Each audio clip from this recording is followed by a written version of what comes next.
হজরত উসামা ইবনে জায়েদ রাদিয়াল্লাহু তাআলা আনহু থেকে বর্ণিত, তিনি বলেন, রাসূল সাল্লাল্লাহু আলাইহি ওয়াসাল্লাম বলেছেন, আমি জান্নাতের দরজায় দাঁড়িয়ে দেখেছি।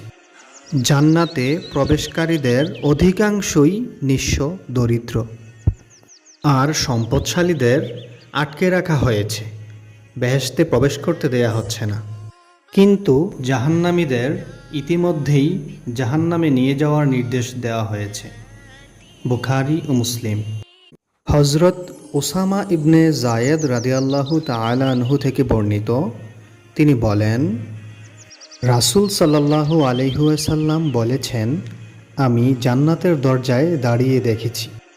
জান্নাতে প্রবেশকারীদের অধিকাংশই নিঃস্ব, দরিদ্র, আর সম্পদশালীদের আটকে রাখা হয়েছে, বেহেশতে প্রবেশ করতে দেয়া হচ্ছে না। কিন্তু জাহান্নামীদের ইতিমধ্যেই জাহান্নামে নিয়ে যাওয়ার নির্দেশ দেওয়া হয়েছে।